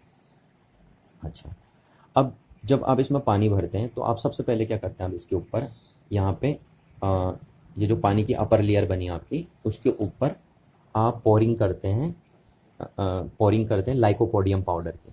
यहाँ देखिए ये ऐसे करके, ठीक है ना, ताकि एक सॉलिड लेयर आपके सामने बन जाए। किसकी पोरिंग कर रहे हो आप, लाइकोपोडियम पाउडर की, है ना, ठीक है। ये ध्यान रखना, ये लाइकोपोडियम, ये आपके लैब में अवेलेबल रहता है, लाइकोपोडियम पाउडर, ठीक है। ये लाइकोपोडियम पाउडर की पोरिंग कर देते हैं पानी की सरफेस के ऊपर, ताकि एक रिजिड सरफेस बन जाए। जैसे आपने देखा होगा ना, पानी में साबुन डालते हैं या निरमा डाल देते हैं तो उसके ऊपर से एक लेयर बन जाती है ना, सॉलिड लेयर। तो सेम यही हम यहाँ पे भी कर रहे हैं कि पानी के ऊपर क्या डाल दे रहे हैं, पानी की सरफेस के ऊपर लाइकोपोडियम पाउडर डाल दे रहे हैं, ठीक है, जिससे एक सरफेस मिल जाएगी हमें। ये सरफेस मिल गई हमें एक, है ना, सॉलिड सरफेस। चलिए अब आप क्या करेंगे, जो आपने ये वॉल्यूम बनाया था सॉल्यूशन का, ठीक है ना, ये जो सॉल्यूशन आपने लिया था जिसमें एंड ड्रॉप्स थी आपकी, उसको हल्का हल्का सा करके इस सरफेस के ऊपर डालेंगे आप यहाँ पे, है ना, थोड़ा सा जैसे ड्रॉपर से डालेंगे उसको, ऐसे नहीं डालेंगे कि उड़ेल के आपने डाल दिया, ठीक है, डायरेक्ट आप इसको डालेंगे। ये बहुत ही ज़्यादा डाइल्यूट हो चुका है, देखिए हो चुका नहीं हो चुका, बहुत ज़्यादा डाइल्यूट। तो जो सॉल्यूशन आपने बनाया था उस सॉल्यूशन को आप यहाँ पे ड्रॉपर से डालेंगे, देखिए। तो जब आप ड्रॉपर से डालेंगे तो कुछ इस तरीके से अरेंज हो जाएंगे, देखिए ये मोनोलेयर फॉर्म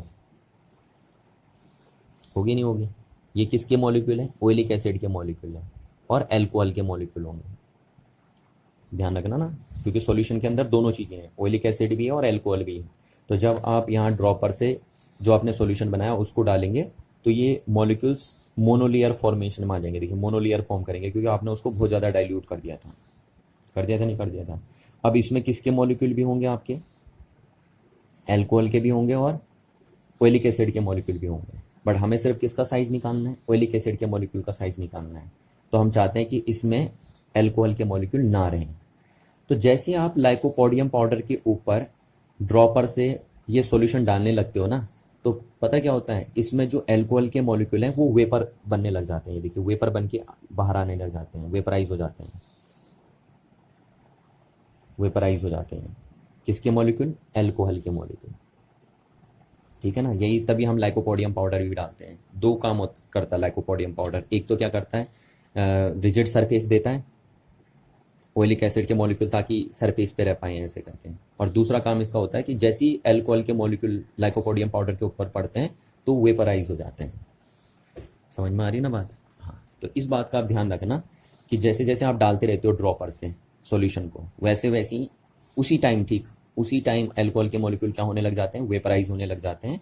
तो सिर्फ किसके मॉलिक्यूल यहाँ पे बचते हैं फिर, आप सिर्फ ये जो मॉलिक्यूल होंगे आप वो ओइलिक एसिड के मॉलिक्यूल होंगे, ये बात ध्यान रखना, ठीक है ना। तो ये बना दिया आपने मोनोलेयर। अब ये मैं बार बार आपसे नोट कह रहा हूँ कि ये जो मॉलिक्यूल्स होंगे, आप सिर्फ ये मॉलिक्यूल आप किसके होंगे, हमने डाला तो सॉल्यूशन था, पर ये मॉलिक्यूल सिर्फ बचेंगे ओइलिक एसिड के मॉलिक्यूल बचेंगे। समझ में आ रही ना बात। ये मॉलिक्यूल सिर्फ किसके बचेंगे, ओइलिक एसिड के बचेंगे।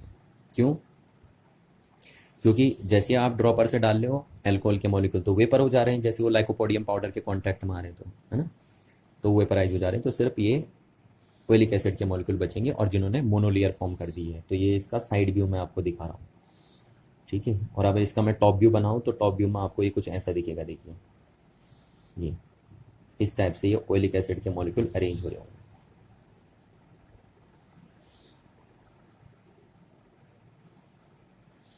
समझ में आ रही ना बात। ये होगा इसका टॉप व्यू, अगर आप ऊपर से देखेंगे तो आप ये नहीं बोलेंगे, हाँ मैं अभी आपको बता चुका हूँ, हम ये नहीं बोलेंगे कि मल्टी लेयर बन गई, ये तो टॉप व्यू है ना, एक ही लेयर बनी है बस। टॉप व्यू से ऐसा दिखेगा आपको, क्योंकि कंटेनर उधर भी है ना, पीछे की साइड को भी होगा ये ऐसे ही, इधर पीछे की साइड को, क्योंकि हम तो ऊपर से देख रहे हैं तो ऐसे दिखेगा, साइड व्यू से देख रहे हैं तो ऐसे दिखेगा। तो ये टॉप व्यू हो गया। चलिए, तो अब आपको इतनी बात तो समझ में आ गई होगी कि एल्कोहल क्यों डाला था आपने डाइल्यूट करने के लिए ना, क्योंकि लास्ट में एल्कोहल खुद ही लाइकोपोडियम पाउडर के कांटेक्ट में आके क्या हो जाएगा, वेपराइज हो जाएगा, ताकि अब हम सिर्फ किसका साइज निकाल सकें, ओइलिक एसिड के मॉलिक्यूल का साइज निकाल सकें। तो ये हो गया आपके पास। अच्छा, अब अभी अभी मैंने आपको एक फॉर्मूला बता दिया था, देखिए मैंने कहा था ना, यही सिचुएशन मैंने आपको बताई थी, तो मैंने कहा था मॉलिक्यूल का साइज ऐसे निकालते हैं, देखिए ठीक। तो यहाँ पे मैं वही फॉर्मूला लिख देता हूँ जो हमने अभी आपको बताया था। साइज ऑफ मॉलिक्यूल क्या हो जाएगा आपका, देखिए साइज ऑफ मॉलिक्यूल हो जाएगा volume of film upon area of film, हो जाएगा नहीं हो जाएगा, ये हो गया आपका। अच्छा, तो ये जो साइज ऑफ मॉलिक्यूल है वो थिकनेस ऑफ द लेयर भी है, ये बताई थी ना मैंने आपको बात। साइज ऑफ मॉलिक्यूल क्या है, थिकनेस ऑफ द लेयर, तो इसको मैंने टी लिख दिया। अब volume of the film, volume of the film को मैं वी लिख देता हूँ, ठीक है। चलो यहाँ ऐसे ही रहने दो इसको, अभी छोड़ो, साइज ऑफ मॉलिक्यूल को लिख दे रहा हूँ मैं टी बस। अब वॉल्यूम ऑफ द फिल्म, आपको इस फिल्म का क्या कैलकुलेट करना है, वॉल्यूम कैलकुलेट करना है, ठीक है ना। इस फिल्म का क्या कैलकुलेट करना है, वॉल्यूम कैलकुलेट करना है। तो ये फिल्म किसकी बनी है, सिर्फ ओएलिक एसिड के मॉलिक्यूल की बनी है, जरा याद करो आप तो, क्योंकि इसमें अल्कोहल के मॉलिक्यूल तो क्या हो चुके हैं, वेपराइज हो चुके हैं ना, है वो उसमें सिर्फ और सिर्फ ओएलिक एसिड के मॉलिक्यूल हैं। तो उनका वॉल्यूम कितना है, ये जो ये फिल्म बनी है, आपने यही तो डाला ना, ये वाला सॉल्यूशन डाला था आपने इसके ऊपर, इतना वॉल्यूम ड्रॉपर से डाला था ना आपने इसके ऊपर, ठीक है। अब उसमें अल्कोहल के तो उड़ गए, तो सिर्फ बचा क्या, ओएलिक एसिड। ओएलिक एसिड के मॉलिक्यूल तो बचे यहाँ पे। तो ये जो फिल्म बनी है वो सिर्फ ओएलिक एसिड के मॉलिक्यूल से बनी है। तो यानी जो इस फिल्म का वॉल्यूम होगा वो किसके इक्विवेलेंट होगा, वॉल्यूम ऑफ ओएलिक एसिड के मॉलिक्यूल के इक्विवेलेंट होगा। तो यानी ये जो इस फिल्म का वॉल्यूम होगा वो इसके बराबर आ जाएगा आपका, NV अपॉन 400 सेंटीमीटर क्यूब के इक्विवेलेंट हो जाएगा। होगा या नहीं होगा, ठीक है ना। इस बात को समझना जरूरी है कि इस फिल्म का वॉल्यूम किसके बराबर होगा, जितना NV सेंटीमीटर क्यूब में ओएलिक एसिड प्रेजेंट है उसके वॉल्यूम के बराबर होगा, क्योंकि इस फिल्म में सिर्फ ओएलिक एसिड के मॉलिक्यूल बचे हैं बस। तो ये हो जाएगा, तो ये वॉल्यूम लिख दिया आपने, upon area of the film. अब आप एरिया ऑफ द फिल्म को A लिख लीजिए अभी, ठीक है। अब इसको A सेंटीमीटर स्क्वायर, क्योंकि एरिया की वैल्यू आएगी ना A सेंटीमीटर। अब देखिए एरिया कैसे कैलकुलेट करेंगे ना, इस फिल्म का एरिया कैसे कैलकुलेट करेंगे आप, ठीक। तो उसके लिए तरीका क्या, देखिए आप एक ग्राफ पेपर लेंगे और उस ग्राफ पेपर को इस फिल्म के ऊपर हल्का सा रोल करेंगे, ऐसे करके देखिए। जैसे मैंने ये ग्राफ पेपर ले लिया आपका, ये ग्राफ पेपर मान के चलिए, इसको इस फिल्म के ऊपर आप ऐसे करके हल्का हल्का सा रोल करेंगे, ये ऐसे रोल करेंगे आप, ठीक है। ये कर दिया आपने। तो जब आप रोल कर देंगे तो आप पता क्या देखेंगे, आपको एक चीज़ नज़र आएगी कि इस ग्राफ पेपर पे एक पैच बन गया, ऐसे इस टाइप से एक पैच बन जाएगा, क्योंकि ऑयलिक एसिड जो होता है ना वो सोपी लिक्विड होता है, ठीक है, सोपी टाइप का होता है ये। तो जैसे आप इसके ऊपर ग्राफ पेपर डालोगे इस फिल्म के ऊपर, है ना, ऐसे करके हल्का हल्का सा करके, करें तरीका ये है, देखिए आप ऐसे हल्का हल्का सा करके रोल करोगे, एकदम नहीं करोगे क्योंकि नीचे चले जाएगा नहीं तो पानी के अंदर ऑयलिक एसिड ना। तो आप हल्का हल्का सा ऐसे रोल करोगे, तो जैसे आप रोल करोगे तो आप देखोगे कि ग्राफ पेपर के ऊपर एक पैच आ चुका है, ऐसे एक धब्बा बन गया है ना। और ये धब्बा क्यों बनेगा, क्योंकि ऑयलिक एसिड जो है वो सोपी टाइप है, तो ऐसे एक पैच बन जाएगा। अब क्योंकि आपको पता है ग्राफ पेपर के ऊपर बना है ये, तो आप इजीली इस पैच का क्या कैलकुलेट कर सकते हैं, एरिया कैलकुलेट कर सकते हैं with the help of graph paper. समझ में आ रही ना बात, आपने देखा होगा बचपन में सीखा होगा कि ग्राफ पेपर में ऐसे कैसे एरिया कैलकुलेट करते हैं। तो ये जो फिल्म बनी है उसका एरिया कैलकुलेट करने के लिए आप क्या ट्रिक यूज़ करेंगे, ग्राफ पेपर का यूज़ करेंगे। तो आप ग्राफ पेपर की हेल्प से इस फिल्म का एरिया भी कैलकुलेट कर सकते हैं, और वॉल्यूम कैसे कैलकुलेट करना है वो मैं आपको पहले बता चुका हूँ कि ये वॉल्यूम आप ब्यूरेट की हेल्प से कैलकुलेट कर लेंगे, ठीक है। तो यहाँ से हम T इक्वल लिखते हैं NV अपॉन 400 इंटू A, और ये इससे कट गया तो आपका सेंटीमीटर आ गया। तो ये आ गया देखिए आपके पास फाइनल फॉर्मूला, ठीक है ना। तो ये निकाल सकते हैं आप, देखिए साइज ऑफ मॉलिक्यूल, क्लियर है ना बात, ये ऐसे निकालते हैं साइज ऑफ मॉलिक्यूल। और ये ध्यान रखना यहाँ पे दो चीज़ें हैं, एक चीज़ वॉल्यूम है, फिल्म का वॉल्यूम, वो हम कहाँ से कैलकुलेट कर लेते हैं, वो हम ब्यूरेट की हेल्प से कैलकुलेट कर लेते हैं, और जो एरिया बनेगा इस फिल्म का उसको हम ग्राफ पेपर की हेल्प से कैलकुलेट कर लेंगे। तो इतनी बात आपको ध्यान रखनी है ना। और अगर आप लैब में ये प्रैक्टिकल करते हैं, वैसे तो अब ये सिलेबस में नहीं है ना, पहले हुआ करता था इस सिलेबस में, तो अगर आप ये सब कैलकुलेट करेंगे तो मैं आपको बता दूं ये जो आंसर आएगा वो 10⁻⁹ मीटर के अप्रोक्सीमेशन में आएगा। एग्जैक्ट 10⁻⁹ मीटर नहीं आएगा, पर अंदाजे में इतना ही आएगा ना, हम सिर्फ ऑर्डर ऑफ मैग्नीट्यूड की बात कर रहे हैं। तो जो ऑर्डर ऑफ मैग्नीट्यूड आएगा ये साइज ऑफ मॉलिक्यूल का, वो अप्रोक्सीमेटली 10⁻⁹ मीटर आएगा। तो ये एक तरीका है जिसके बेस पे हम ये कह सकते हैं कि हमने इनडायरेक्ट मेथड से एक मॉलिक्यूल का साइज कैलकुलेट कर दिया है। चलिए, तो आई होप आपको इतनी बात समझ में आई होगी, है ना। और इस फॉर्मूले को यहाँ पे ध्यान से देखना आपको, ये जो फॉर्मूला यहाँ पे लगा था, ठीक है ना, ये फॉर्मूला मैंने आपको यहाँ पे बताए थे। तो ये चीज़ बहुत ज़रूरी है, अगर आप ये फॉर्मूला ध्यान में रखेंगे तभी आप क्या कर सकते हैं, इस पूरे प्रैक्टिकल को परफॉर्म कर सकते हैं, ठीक है ना। तो आई होप आपको ये बातें समझ में आई हो। चलिए। Thank you.